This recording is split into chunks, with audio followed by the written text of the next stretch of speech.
Ready to soundtrack your summer? With Red Bull Summer All Day Play, you choose a playlist that fits your summer vibe the best. Are you a festival fanatic, a deep end DJ, a road dog, or a trail mixer? Just add a song to your chosen playlist and put your summer on track. Red Bull Summer All Day Play. Red Bull gives you wings. Visit redbull.com/brightsummer ahead to learn more. See you this summer. We gather here tonight to bring women back to their rightful place. The Testaments, a new Hulu original series from the executive producers of The Handmaid's Tale. It's easier to accept a story than believe that the people around you are monsters. The battle isn't over. There comes a time when you have to take action, when you have to choose your own destiny. Never quite as it seems. Watch the new Hulu original series, The Testaments, streaming on Hulu and Hulu on Disney Plus for bundle subscribers. Terms apply. And I think that maybe a certain subset of fans would have been happier if she'd been like, surprise, I'm Leslie Mocker, Stu's sister, and I'm pissed off that you killed my That's brother. That's what he thought was going to happen. I may have.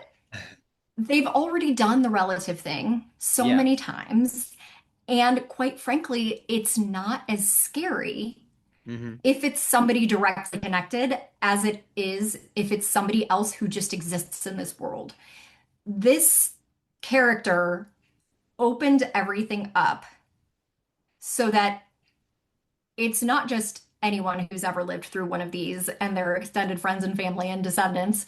It's anybody who is aware.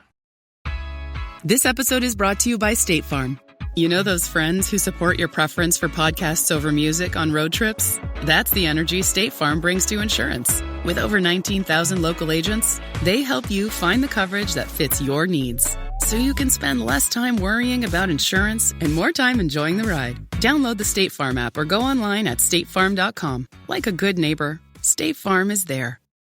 Now at McDonald's, a McDouble is $2.50, so you can get your gym gains on, or just get lunch for only $2.50. Get more value on the under $3 menu. Limited time only. Prices and participation may vary. Prices may be higher for delivery. Ba-da-ba-ba-ba.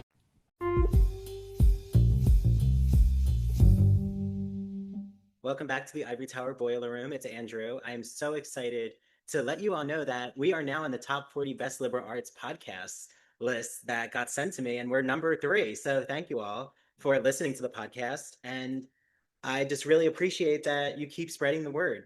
So please make sure you follow us on social media. Instagram is Ivory Tower Boiler Room, TikTok, Dr. Rimby, and please review us on Apple, Spotify.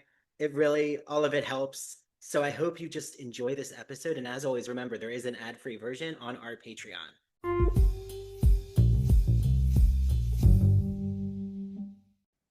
Hi, everyone. Welcome back to the Ivory Tower Boiler Room. It's Dr. Andrew Rimby with my husband, which I love that he's here because we're talking all about his favorite horror franchise, Scream. And we're joined here with Ashley Cullins, who wrote your favorite scary movie, How the Scream Films Rewrote the Rules of Horror. She is an award-winning journalist with over a decade of experience writing and talking a lot in entertainment journalism. After graduating with a master's degree in journalism from Northwestern University, she began her career in broadcast news before making the jump to print. And her first book, actually surprisingly, is your favorite scary movie, which once you read it, you'll think that Ashley, this is like her 10th book because she's such an incredible writer. And Roger L. Jackson narrates her audiobook, so such an incredible treat. Welcome to the podcast, Ashley. Hi, thanks so much for having me. So, I mean, right away, if you could talk about how you open your book, which is just this love you had for Scream. Like, what is it about that first film for you that just you kept returning and returning and returning and memorizing every line of it? Yeah, that was actually, funny enough, part of the intro was the first thing that I wrote. I didn't know I was going to put it in the introduction, but I just I was sitting down and I had that conversation with John Carpenter about this idea of fear as catharsis. And I had told him what Patrick Lussier, who edited the first 3 Scream films, had told me about his conversations with Wes Craven when they were working together about how it feels to watch other people experience something horrific on screen and you as a viewer come out of it on the other side, and how that helps people tackle the horrors in their own life. And that sort of evolved into, okay, well, I should probably start this book by telling people why I did this.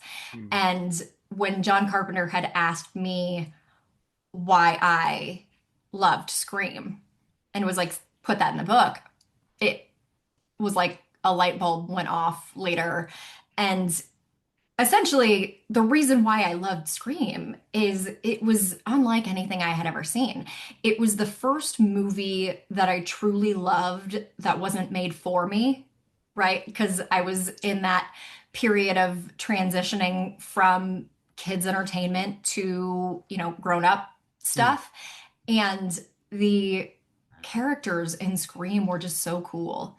You wanted to be best friends with them. They were so clever and funny. And the movie was really, really scary, but it wasn't only scary. It was also a whodunit, and there's comedy. And I think those elements are what makes it just endlessly rewatchable, because you want to go back and see, okay, well, what clues did I miss? And what was that joke there? And it's just such a fun experience to watch it. And I love that because it's horror and comedy, horror and a whodunit, you're not just sitting there absolutely terrified the whole time. You're experiencing a range of emotions. Yeah, it's not like Smile, which I just did a conference presentation on the first Smile, which I love, but it is. I know you had to rewatch Halloween. You told John Carpenter in the daylight. I don't even know where you weigh in on Smile, Ashley. Yeah, when I watch things alone, I have to do it during the day because I freak myself out. Yeah.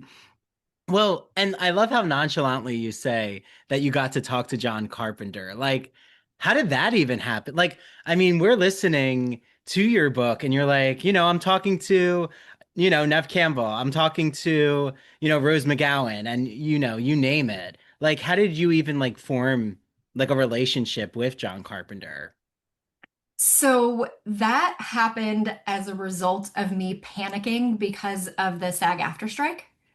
Oh. A couple of months into working on the book, the actors went on strike, which nobody really saw coming, especially because the writers had already gone on strike, and the two guilds had only ever done that, I think, once in history, and it had been a very, very long time. And I didn't realize that the guild was going to take the position that they weren't allowed to talk about anything they had ever done. I assumed they wouldn't be allowed to promote like current movies, but they were just like, no, nothing. You're not to talk to anybody. And it probably would have been fine because of how long it takes for books to come out, right? Like there was no universe in which this book was going to be published before the strike ended, but I didn't want to put anybody in a weird position. And I'd been kind of, like not super aggressive with publicists at that point. Like I was sending follow-up messages at a respectful pace. I'm like, God, I should have been more annoying. What am I going to do? I don't know how long this is going to last. I had already talked to a lot of like the writers and producers and crew in the months leading up to that. And most of the people I still needed to talk to were actors. So I had always planned on talking to academics as part of this, like third-party experts who could talk about the things that I was saying from a like fully unbiased perspective. And I was like, you know what? I should really go out to other horror filmmakers too. If there is somebody who is, similar to Wes Craven, it is John Carpenter. Like those two I feel like are compared a lot. They were contemporaries. Scream and Halloween are compared, So I just reached out and he said yes, like within 24 hours. That's amazing. And wow. I think it's really a testament to how much people truly love and respected Wes Craven. Yeah. Honestly. Yeah. Well, I mean, we have this thing with like my love of John Carpenter is the Haddonfield connection. Like I grew up in South Jersey. Deborah Hill grew up in Haddonfield. And I just love every project that Deborah Hill had like attached herself. Like I didn't know she was a producer of Clue, which is like another one of our favorite films. But I mean, you can't love Scream without yeah, loving like these Halloween. meta. I mean, Halloween. Well, and like, what is John Carpenter? How does he weigh in on Scream and its legacy? Like, is it similar to how he sees his legacy of Halloween? He was very hesitant to talk about it in a way that like formed an opinion or like criticize, because he's like, I've had people judging my work forever.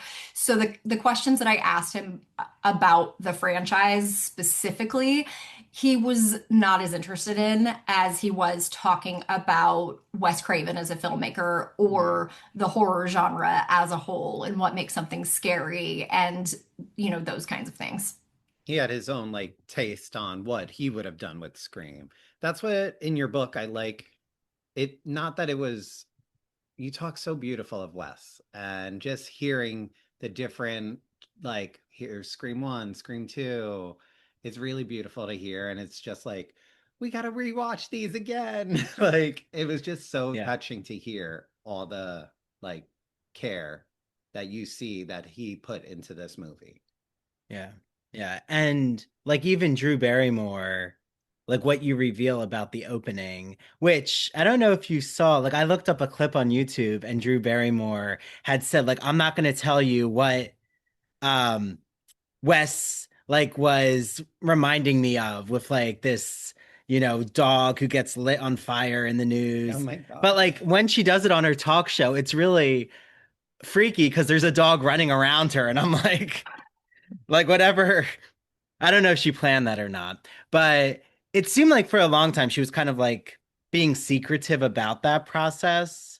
Like, how did you find out about Drew Barrymore's relationship with Wes? Like, was that all really through a third party, or were you able to talk to Drew Barrymore about that? That was from Wes Craven, things that he had said while he was alive.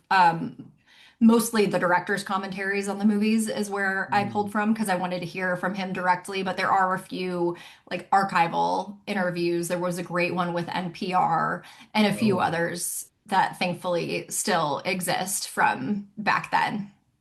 Yeah. Do you recommend like everyone out there watch his director commentary?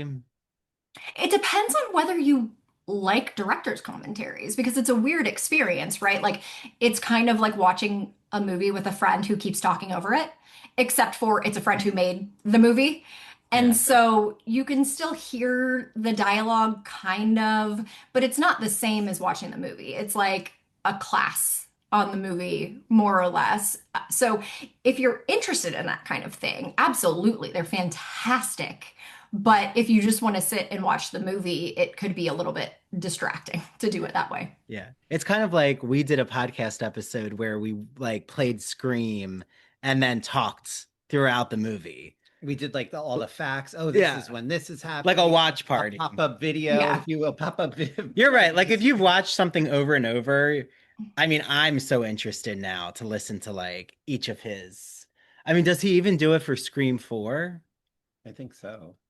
Yeah, Scream 4 was him and Hayden, I think, and maybe Emma Roberts, and then Nev called in for like a minute. But yeah, my favorite part was actually the Scream 2 director's commentary, which they filmed right after they had wrapped Scream 3. And it was Wes Craven, Marianne Maddalena, who produced with him, and then Patrick Lussier. And at the end of it, they were talking about how they just finished Scream 3, and it was like St. Patrick's Day that year, which is like funny timing. And they were so sad that it was over. And then one of them made a joke about until Scream 4, 10 years from now. And that's like almost exactly how long it was, which was kind of wild. Yeah. Well, we should ask you, should we start with Scream 7 or should we go earlier. What's your We can preference, start wherever Ashley? you want to start. Please excuse my enormous water bottle. No, we love it. That's okay. We're a hydrating show here.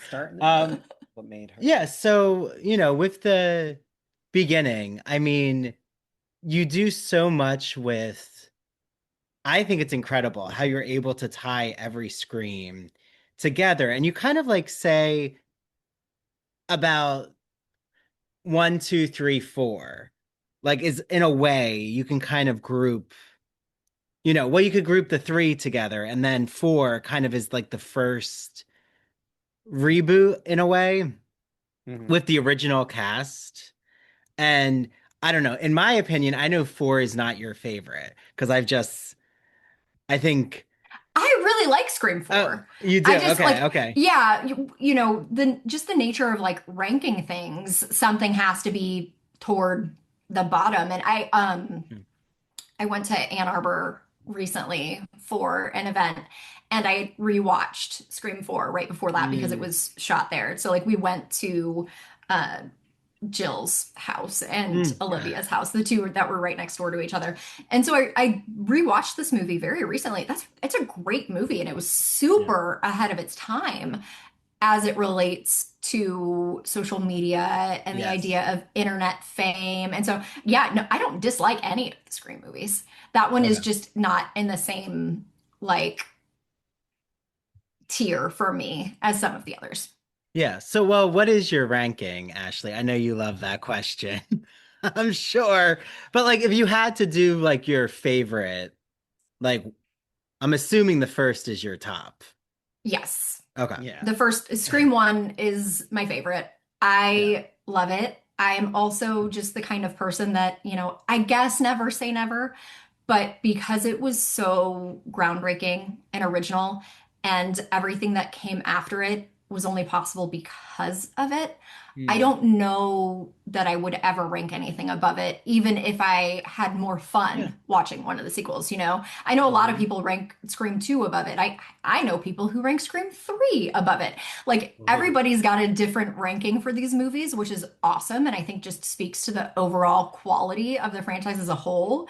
But for me, it's 1, and then the next tier is 2, 6, and 7. And then 5 and 4 and 3. And 3 is at the bottom, not because I think it's a bad movie. I think it's a very fun movie. And Parker Posey is a national treasure. Yeah. Love It's her. just like one of these things is not like the other. Like you can feel Kevin Williamson's absence from that movie, I think. Yeah. Well, I know what we love about 3 See, is those are the same ratings I have. that's his. Yeah. See, I feel like what's so interesting about 3 is I just love the stab connection. I like the cameos. Like I just like the cast. I think it's such an interesting cast. Oh, and I know what it is. I love that Sydney's mother is in those like dream sequences. Like I've always wanted more of Sydney's mother. And I know when we had Patrick on Maroney, I was like saying, oh, maybe they'll have like in one of the screams, eventually they'll show Sydney's mother and like the backstory of what happened. But he's right. Like that would really shift the tone, like to a very disturbing, very dark level to actually show what happened to Like a prequel? Sydney Prescott's mom and like all the affairs and the abuse she faced. But like, what did you hear, Ashley, about Sydney's mother? Like, was there talks of her being in Scream 7 or because I think we heard that she was maybe going to be in it. I never heard, I saw a lot of like fan speculation on the internet that was not true about Scream 7. And it was interesting to experience that because I knew, right? Like I knew what the story generally was. I visited set in January 2025 and So cool. I knew more or less basically the whole story by that point, and you see all of this speculation and I don't know that it was like never floated as a potential idea or something, but I don't think that it's anything that was ever serious. And this is just me guessing, Mm, but like everybody processes trauma differently. Yeah. And so, unless you're going to do something where it's a flashback that's from someone else's perspective, like this was a lifetime ago for Sydney Prescott. And her mother died when she was a teenager, and you don't know how much she actually remembers about her because a lot of that stuff, like people block memories in self-defense, especially when it's connected to trauma. So like you watch the first movie and it's a year later and you can tell like back then she's still remembering and processing everything, but like you don't know what part of that her brain hid to protect itself over the following decades. So like I don't know. I just don't think I don't know. well, and her father's not alive either, right? Like Sydney's father. They in the commentary in Scream 4, I mean, he said that Sydney's father's they dead. talk about it in Wes and Hayden. They talk about like, oh, we cut the scene. He was supposed to be in it, like, and then he had a heart attack and unfortunately passed away. Like at least Oh, you mean the actor? Oh, the actor passed away. Yeah, like okay. I'm like, I don't think I ever remember that. I could be wrong. There's a lot of screen time in these movies. I don't think they ever reference her dad being dead. I just in know the like story, in that But if the commentary- actor, okay, well, Yeah, but if Wes- the actor was dead, okay, like maybe that we'll have to look into that. But yeah, because I've always been curious. I'm like, oh, I wonder where Sydney's father or, um, where he eventually ends up in the storyline. But that's just because I'm such a literary analyst that I want to know every single narrative. I'm like over here Googling it because I don't want to be incorrect about this. So yeah, there was a scene in Scream 4 where they talked about him being dead and they cut the scene. Oh, okay. I know I was right. No, you're right. Yeah. But yeah, there's so much. Talk about it in the commentary, like in the director's cut, Oh, like that's so why interesting. they got rid of it. It was his last stop on the tour. They picked Woodsboro to be the last stop because that's where her father passed away. Interesting. Gotcha. Well, so I think that with Scream 7, I mean, I absolutely love the opening. Like, I love the Mocker House. And I'm curious, like, do you know, like, how did Kevin Williamson come up with that? Like, did he come up with it or did, like, others kind of influence that type of Airbnb nostalgia opening with the house? I am not actually sure because I know that it was like very collaborative. So, Guy Busick and James Vanderbilt had worked on sort of the initial story together, and then Jamie had to go direct his first feature. And so Guy wrote the draft solo, and then once Kevin came on as director, I know that he added some things and tweaked some things. So I'm actually not sure who gets credit for that, but I loved it.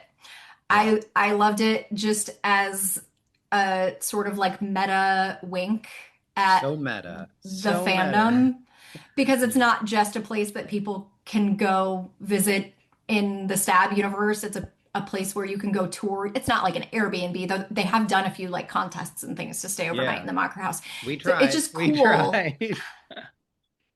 It's just cool. And I also like it as sort of like a metaphor for burning down the past and taking the focus away from Woodsboro because it's not about Woodsboro anymore.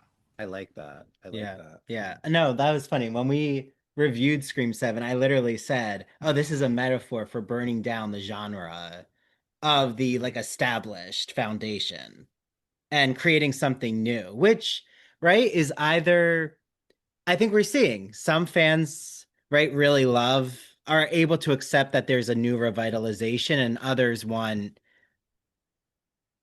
the first one to come back. But right, you're never going to have the original, like, nostalgic experience. And I like that they at least open with that. It lets you have that feeling. Like it's the way that the daughter's name is Tatum. I thought was really smart. And I love the daughter mother storyline. Like in my opinion, that was the strong glue of the story. Yeah. Like I I really agree. love those moments. Yeah.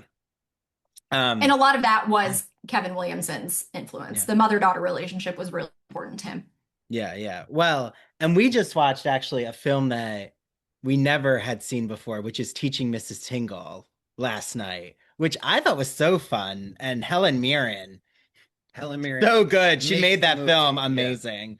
But I think what I bring up though is like Kevin Williamson is so good at like setting, like the aesthetic of like in Teaching Mrs. Tingle, her house, or the opening, the Mocker house. Like he's very good at the style. Like, is that something he's so well aware of? Like when he has these actors on set, is like how they interact, with the set itself.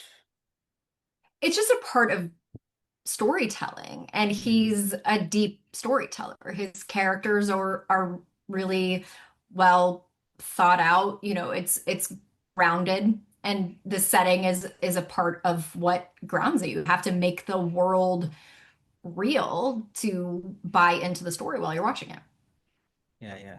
We're most because I had on an author who had done a Hocus Pocus deep dive, Witches Run Amok. I'm not sure if you know Shannon. Shannon? Yeah, I feel like you and Shannon would like are simpatico in, different various genres, but like she had said, right, Hocus Pocus wasn't a box office success. So like a lot of the cast and creative team didn't really want to talk about it until it started to become a cult, where I feel like Scream has a different trajectory. Like, did the cast and creative team have thoughts about, I mean, did any of them, were they nervous to open up about certain topics? Or were they all like, oh no, I'll give you my whole history? No, nobody really hesitated with anything. It's sort of an occupational hazard that sometimes people put up walls with journalists, but I never really felt that way working on this. And I think it's because truly all of the people I talked to had such a wonderful time making these movies that, like, why wouldn't they want to talk about it? And I think part of it with at least the original was there were no expectations. Like they were just having the time of their lives because nobody, it was a $13 million movie. Nobody really expected it to become a billion-dollar franchise.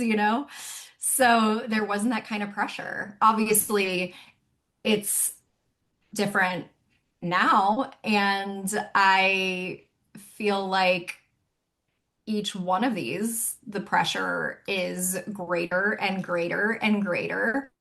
And that's something you have to deal with as a franchise. Yeah.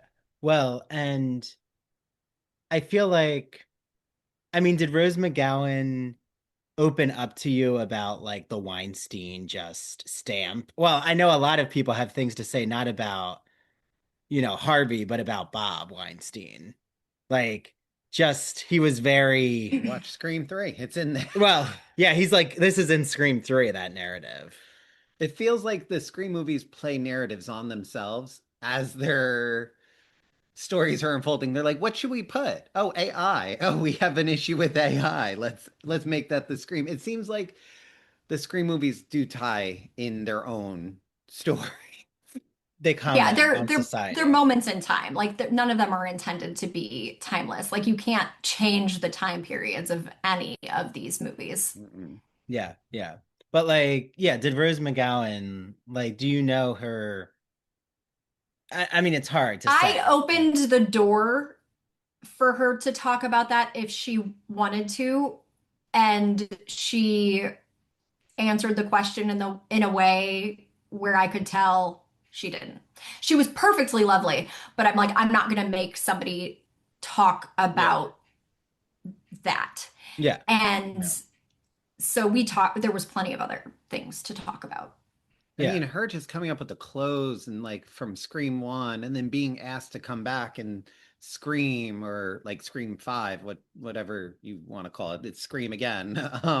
Like how she was asked to come back, like at least it seemed like not closed off from Spyglass, I think it was. I'm not sure who did the Scream 5, but even just asking, hey, would you like to be a part of this? It seemed like they weren't closed off too much from not having her a part of that film. I think she said no. It's been a long time, and I think I don't want to put words in Rose's mouth, but it seems like she is now, because she's going to conventions and talking to the fans, that she's able to separate Scream and connecting with her fans from the Weinstein part of it.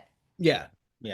Well, and she's opened up recently in an interview that I watched where she's opened up a lot about the trauma. But you're right. Like, as a journalist, like someone who's gone through that, they have to be in a space where like they know that what they're walking into is about that experience. And coming into it with their own that understanding. But I think I can tell like how much everyone trusted you, Ashley, with their narratives, because they opened up about what they were comfortable with, and you were able to craft such an incredibly complex story with all of these pieces. Like, was that hard for you to try to piece together every chapter?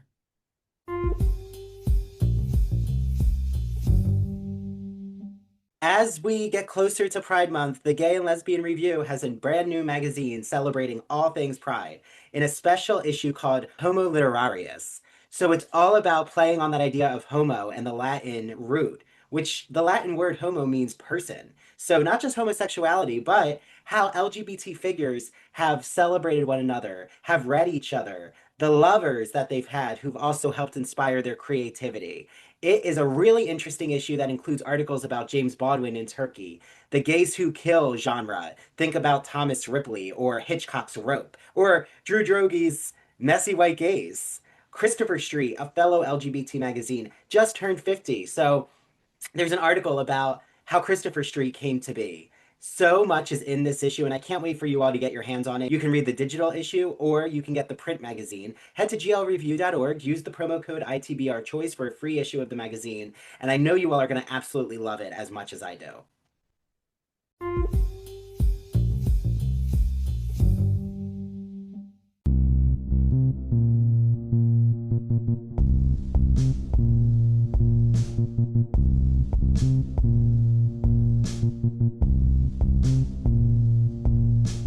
Welcome to Severed, a podcast week dropping new episodes every Monday. Severed True Crime and Severed Paranormal episodes deep dive into murder, mysteries, and the otherworldly in a concise format.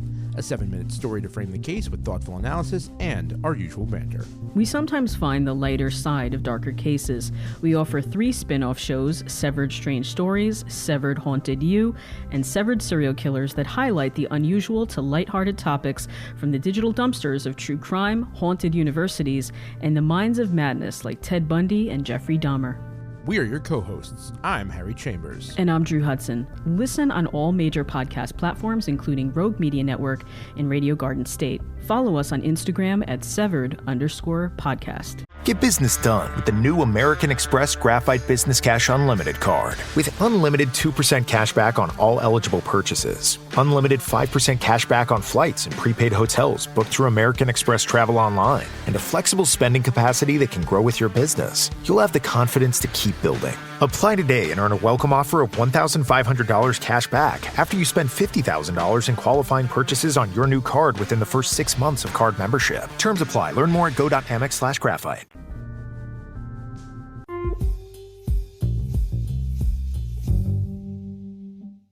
Are you a fan of classic Hollywood movies? Are you a fan of queer cinema? Then do we have the podcast for you.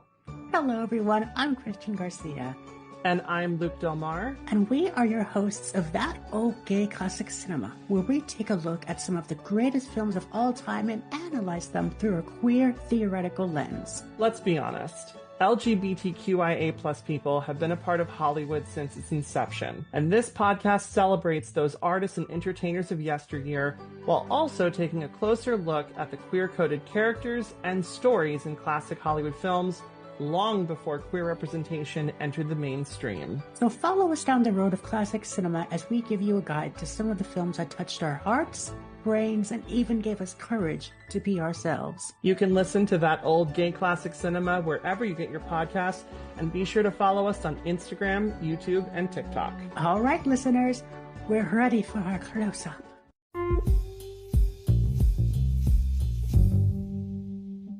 Oh God, yeah. I mean, it was, I have so much stuff. I think I ended up with 750,000 words of transcripts. Ooh. Wow. We'll read it. Whatever you want to send us, we'll read. Right? Like it ended That'd up be an being, incredible podcast. 80 something. Oh God. Like just listening to the raw footage of that. But the openness from everybody, it seemed very beautiful and very natural. Hearing, oh, this person said this, Kevin Williams had said that. Like, it didn't seem like a journalistic approach. It just seemed like a conversation that was happening. And you see it in the book, you hear it in the book. Mm-hmm. Yeah. That's just always sort of my approach, though. Like, I hope this doesn't come off as like horn tooty, especially because it is most certainly not the most efficient way to do this. But like the way that I've always approached journalism is I start with my interviews, and there are things that I want to talk about, obviously, but I generally let the people lead. And because I don't know what I don't know, right? And you lived this, you tell me what's interesting, and we'll go from there.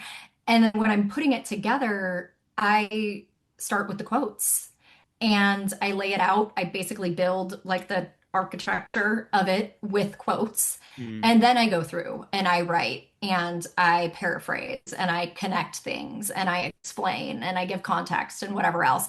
But it always starts with other people's words with me because I'm the narrator here. Like, this isn't my story, it's theirs.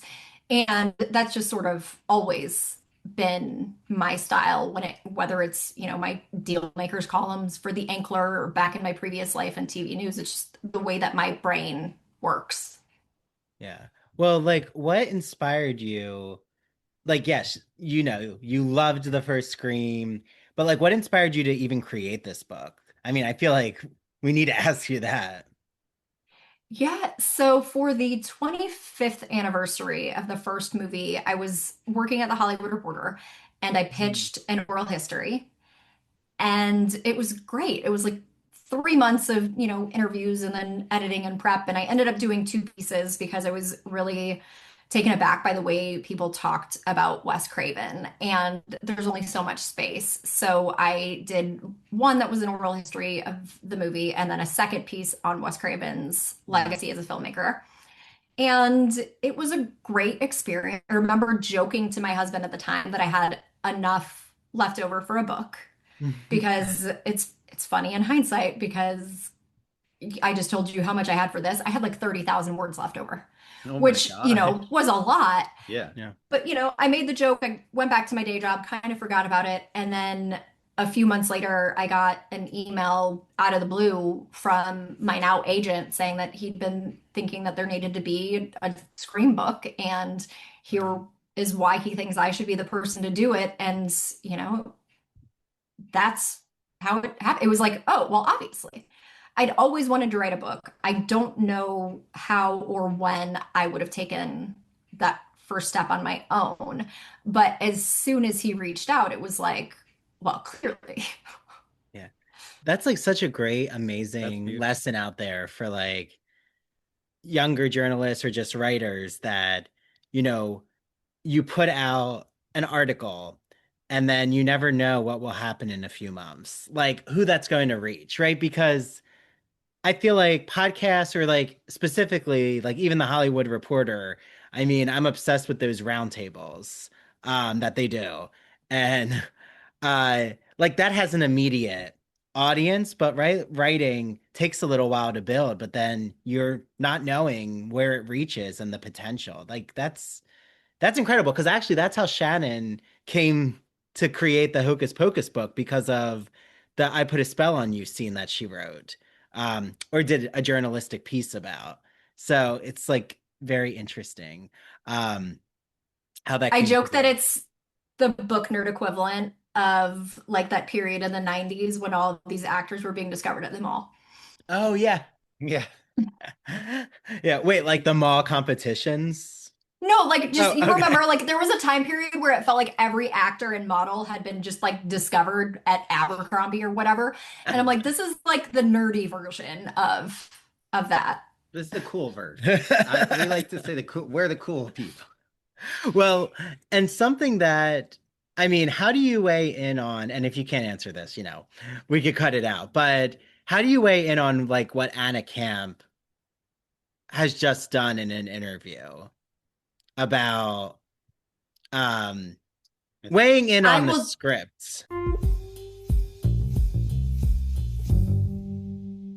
Why does anything exist? Why is there something rather than nothing? I think that's a question we all, as curious people, have asked ourselves. And let me tell you, Professor Stephen A. Simon's new book is so thought provoking that I can't wait for you all to pick it up. He provides his experience as a professor of political science and philosophy to explore that question with such a variety of perspectives from science, religion, philosophy, and even mathematics. He helps us understand what could possibly explain the most fundamental fact of all, that anything exists. So you can get this from broadviewpress.com. Another upcoming episode that I'm going to record is from Professor Jason Haslam's exciting anthology of science fiction. The floodgates have opened with science fiction as a genre in my life because I owe this to my husband and I'm gonna give him credit. He has really gotten me to think more about sci-fi, film, and literature. I have to say, Minority Report, absolutely amazing. And Alien, I mean, who doesn't love that alien coming out of that human body in the first film? So, Professor Jason Haslam's new anthology provides a lot of exploration with all different short fiction. So many sci fi authors, over 200 years, including sci fi that explores indigenous futurism, feminist science fiction, Afrofuturism. Again, you can get this on broadviewpress.com. And last but not least, my upcoming episode with Professor Matthew James Wachinsky explores his book, which is Original Inquiry, A Guide to Research for Undergraduates, a great toolkit for all faculty out there who are just trying to find a book that helps their students understand how to collect research sources and then, right, the hardest part, build and organize their essay with all of these sources and to make a cohesive argument. I can't recommend Original Inquiry highly enough. So again, all three books can be found on broadviewpress.com. Use the promo code Ivory Tower for 20% off.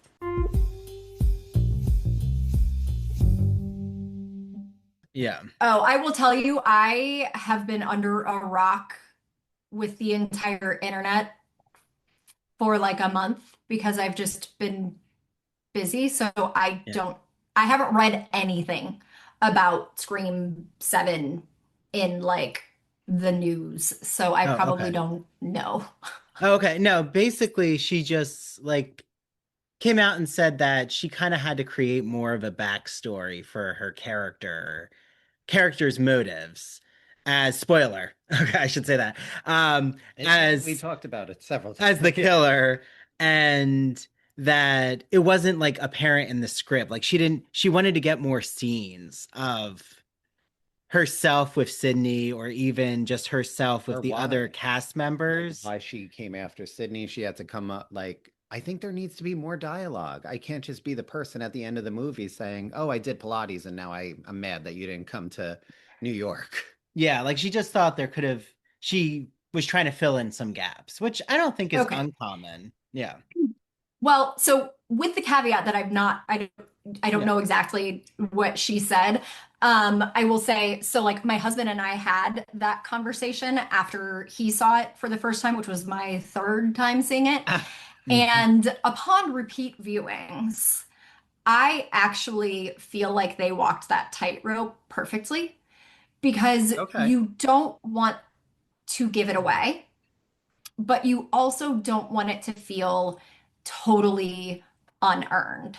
And to me, it's not that dissimilar from like the amount of screen time Debbie Salt had in Scream 2 before you find out she's Mrs. Loomis.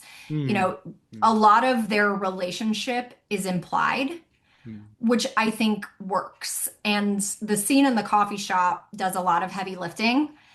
And you can tell, like, there's not a lot of exposition because you're watching that scene and it feels like they've done this 1,000 times. They've sat in this spot in the coffee shop talking about their lives.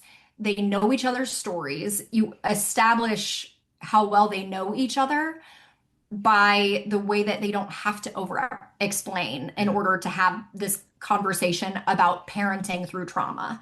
Yes. And then you think about the fact that, in order to, spoiler alert, pull off these crimes, it needed to be somebody who knew her way around Sydney's house and the coffee shop and Chloe's family's restaurant and the theater.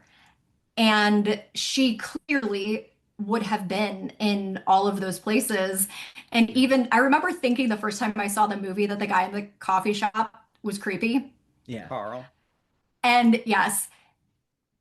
And then I think it was after the third time, the light bulb went off. It's like, oh, that's important because he's there seeing that she's actively distracting Sydney so he can go get in the attic.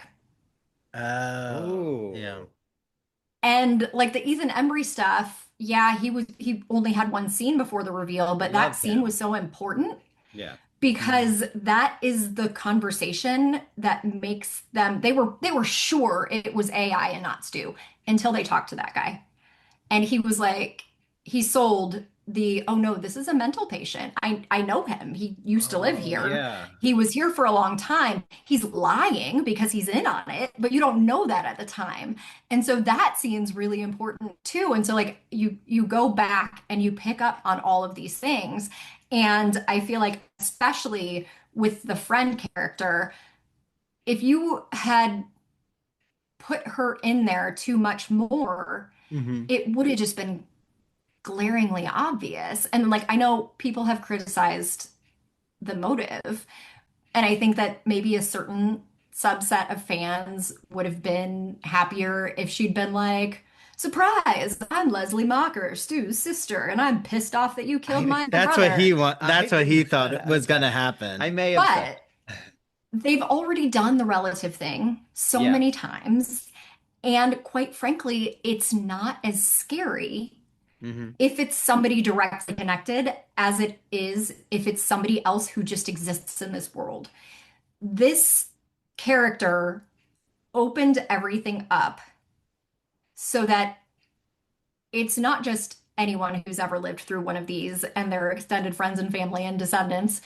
It's anybody who is aware of this.